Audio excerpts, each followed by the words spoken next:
की दोस्ती थी तो हल्का सा तो लगा, लेकिन फिर भी ईर्ष्या के कारण से, विकार के कारण से, ईर्ष्या द्वेष ऐसी खतरनाक चीजें हैं ना कि जब ये जागती हैं तो रिश्तों का भी खून करने में पीछे नहीं रहती। और दुनिया का सबसे खतरनाक आदमी है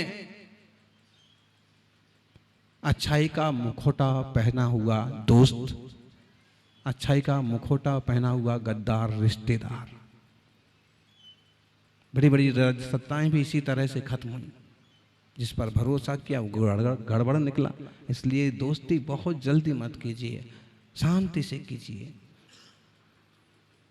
सज्जन पुरुषों का प्रेम धीरे धीरे बढ़ता है और बरसों तक स्थिर रहता है, और दुर्जनों का प्रेम अचानक से बढ़ जाता है, दोस्ती अचानक से हो जाती है, फर्स्ट टाइम देखा और लव हो जाता है, और सेकंड टाइम में तो तलाक ही हो जाता है। जी, जितने जल्दी, जितनी फटाफट मिले उतने ही जल्दी। इसलिए, और जब वो मर गया तो इसने विचार किया कि उतनी बढ़िया जगह पर मैं क्यों ना जाऊं, और डॉक्टर को, सिस्टर को कहा कि मेरा बेड वहां शिफ्ट कर दो। और जब वहां शिफ्ट किया और वही खिड़की है, और उसने झांक के देखा तो कुछ भी नजर नहीं आ रहा है। जैसा उसकी खिड़की के पास है वैसा ही वहां है, कुछ भी नजर नहीं आ रहा है जो वो कह रहा था। अब उसको मालूम पड़ा कि मेरा दोस्त केवल मेरे को उत्साहित करने के लिए सारी बातें बोलता था, है कुछ नहीं। किस तरह के लोग हो सकते हैं और किस तरह से लोग सोच सकते हैं। धर्मम श्रेष्ठम सुहृदम, सबसे बढ़िया मित्र है धर्म, धर्म ध्यान, देव शास्त्र गुरु। इसलिए हम कहते हैं मित्रों,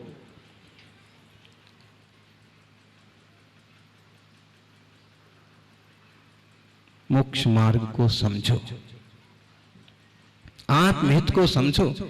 आत्म कल्याण किसमें है? धोखेबाज लोगों की संगति में मत पड़ो। दो मित्र चले जा रहे हैं जंगल के रास्ते, थोड़ा सा रास्ता तय करना है जंगल का कि बस सड़क आने वाली है, कि इतने में अचानक से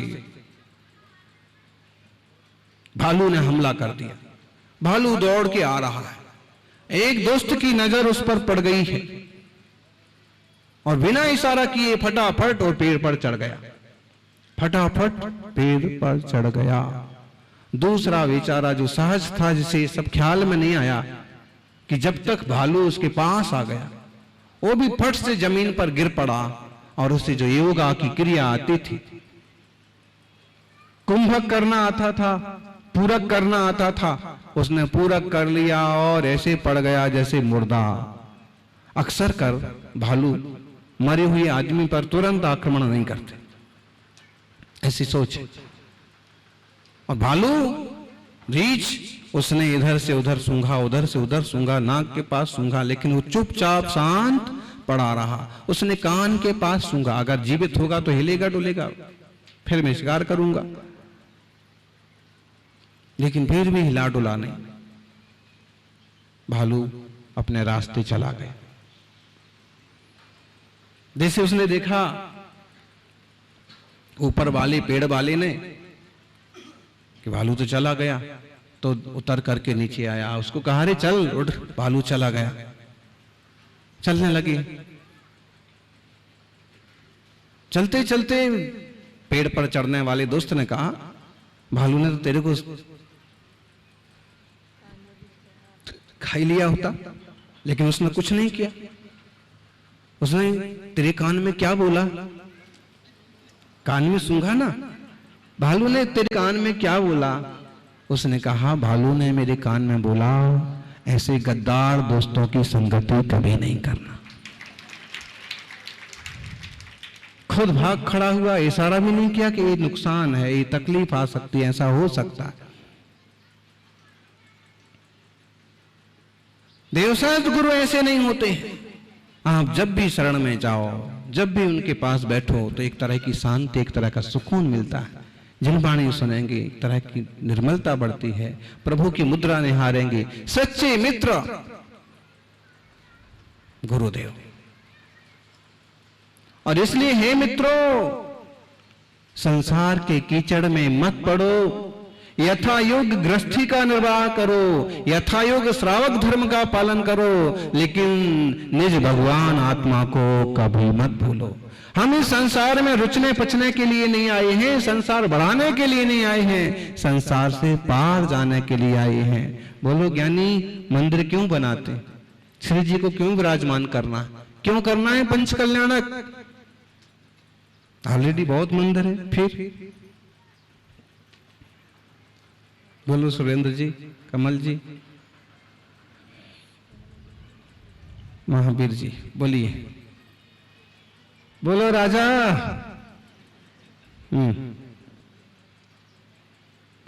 इसीलिए क्योंकि भगवान की, जिन भगवान की शांत प्रतिमाएं मौन मुखरित उपदेश देती हैं कि हमारे जैसे बनोगे तो भव के पार जाओगे। और मंदिर इसलिए चाहिए कि जहां प्रभु विराजेंगे, क्षण भर वहां बैठ करके हम उनकी मुख मुद्रा निहार करके अपनी अंतरंग निर्मलता को बढ़ाएं। और अगर हमारे घर के आसपास ही जिनालय होगा तो रोज सुबह शाम बैठने में जाने में आसानी हो जाएगी, सहजता रहेगी। इतने बड़े मंदिर के निर्माण की बड़ी योजना चल रही है और 18 और तारीख की बात चल रही है। 18 और 22 के 2 मुहूर्त हैं, लेकिन 22 को रक्षाबंधन है। तो लोग ऐसे सोच रहे हैं, ट्रस्टी लोग, कि 22 को कौन आएगा, रक्षाबंधन के दिन कौन आएगा? बताइए कौन आएगा? अच्छा, रक्षाबंधन के दिन 22 तारीख को यदि भगवान पार्श्वनाथ अंदेश्वर स्वामी का जिनालय का शिलान्यास होता है सवेरे 7 से 10 के बीच में, तो कौन कौन आएगा? बताइए हाथ ऊपर करके। बस इतने लोग आएंगे, इतनी सी भक्ति है। जिन जिन की श्रद्धा पार्श्वनाथ भगवान के चरणों में है, वे दोनों हाथ ऊपर करके बताइए, पार्श्वनाथ भगवान के शिलान्यास महोत्सव में हाजिर हो। देखिए हसमुख जी, मुझे लगता है कि रक्षाबंधन जैसा पवित्र पर्व श्रेयांसनाथ भगवान का मोक्ष कल्याणक और याददाश्त दिन, उससे बढ़िया शिलान्यास का दिन नहीं हो सकता। वो 18 हम इसलिए चुन ले रहे हैं कि लोग कैसे आएंगे, लोग कैसे आएंगे? जिनकी श्रद्धा पार्श्वनाथ भगवान पर होगी, श्रेयांसनाथ भगवान के निर्वाण लाड़ू चढ़ाने पर होगी और गुरुदेव गुरु मुनि संघ के प्रति होगी, 1000 काम छोड़ करके अंधेश्वर भगवान के चरणों में उपस्थित होगा। प्रातः काल का समय भी ऐसा है कि बिना उलझे 2-3 घंटे के लिए आराम से प्रभु भक्ति में सम्मिलित हो जाए और फिर चाहे अपना 11 बजे फ्री, खा पी के फ्री। भाई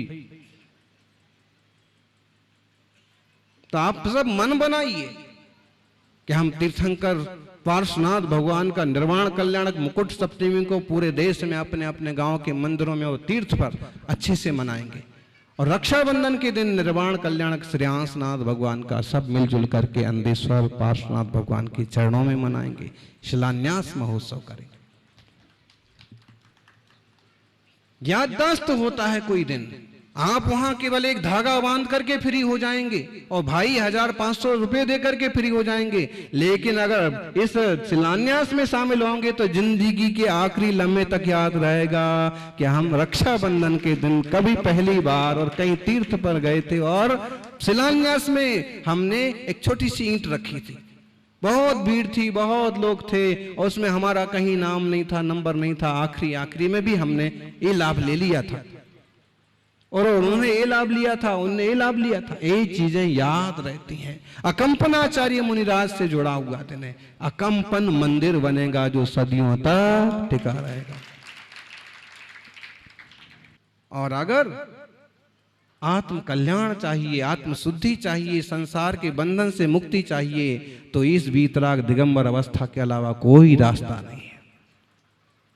इस संबोधन का, इस प्रदर्शन का ये प्रभाव पड़ा कि उसकी आंखें खुल गईं कि इतना बड़ा वैभव छोड़ करके ऐसी कठिन साधना करते हैं ये, और मैं केवल काणी स्त्री को भी नहीं भूल पाता। सच्चा मित्रता का धर्म निभाया, उसको रास्ते पर लगाया।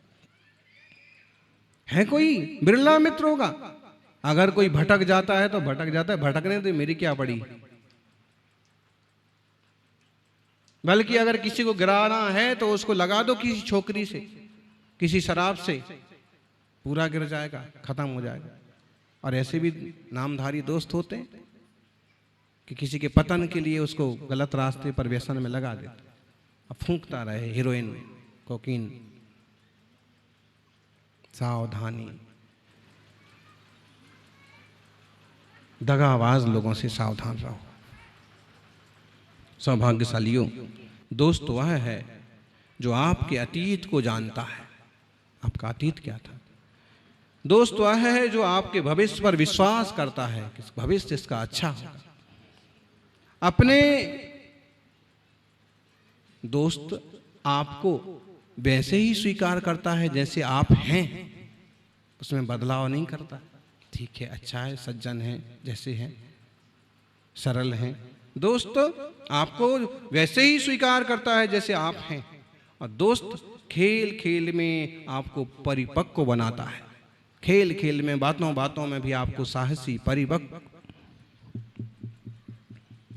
और वो दोस्त हर क्षेत्र में सफल होने की ऊर्जा देता है, उत्साह देता है। तेरे से हो जाएगा, जरूर हो जाएगा, कर। ऐसे दोस्त। और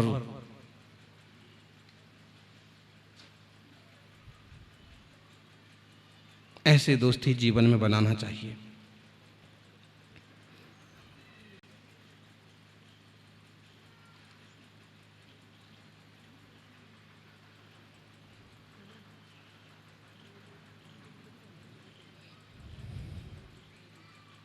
भगवान महावीर स्वामी की स्तुति महावीर अष्टक स्तोत्र में निरपेक्ष बंधु, निरापेक्षो बंधु शब्द आया है।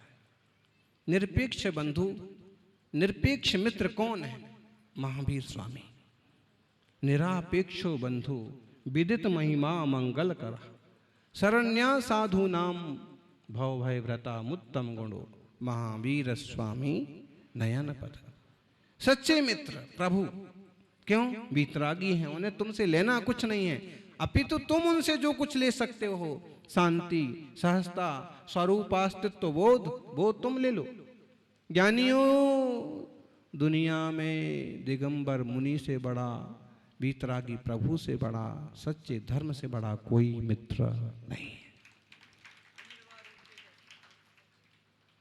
ऐसे प्रभु की, ऐसे मित्र की अपने जीवन में उपलब्धि हुई है। और दुनिया में भी जो दोस्त मिल जाते हैं, यथायोग उन्हें निभाएं। ज्ञानी तो हमेशा कहता है मित्ति में सब भूदेशु, मेरी तो हमेशा सबसे मैत्री है, यूं सबसे मैत्री है, कोई दुश्मन नहीं है। मैत्री भाव जगत में मेरा सब जीवों से नित्य रहे, है ना, दीन दुखी जीवों पर मेरे। हमारा तो सबसे मैत्री भाव है, लेकिन दुनिया में जिसे मित्रता कहते हैं, अगर वैसी मित्रता बनाना है तो कोई ठीक ठाक पात्र ही चुनना। जैसा आपका सलाहकार होगा वैसा आपका जीवन बनेगा। और दोस्त से बड़ा सलाहकार कौन होता? जैसा आपका सलाहकार होगा जीवन में, आप वैसी उपलब्धियां हासिल करेंगे। दुर्योधन का सलाहकार शकुनी था, अर्जुन का सलाहकार कृष्ण। किसने क्या पाया? महाभारत सबके सामने। इसलिए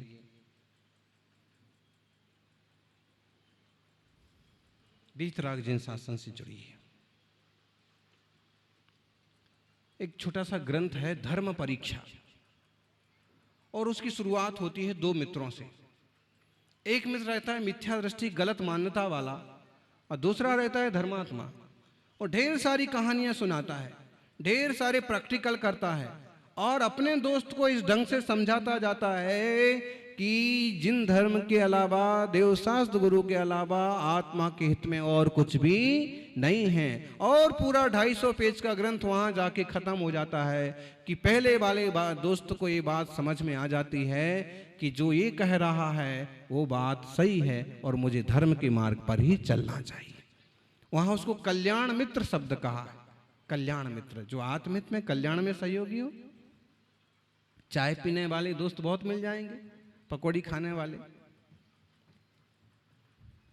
एक ढूंढो 1000 मिल जाएंगे, लेकिन हित साधने वाले, भला करने वाले दूध पानी की तरह है। जब दूध उबलता है ना आग पर,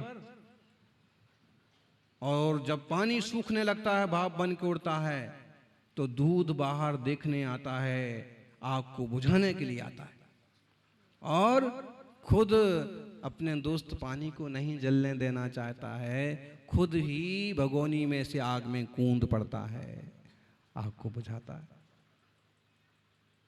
अब आग बुझे ना बुझे, दूध पानी जैसे एक दूसरे के हित की बात सोचना, अच्छाई की बात सोचना। निश्चित रूप से अपन मोबाइल फ्रेंड्स बनाने की बजाय जीते जागते अच्छे लोगों से संपर्क करेंगे।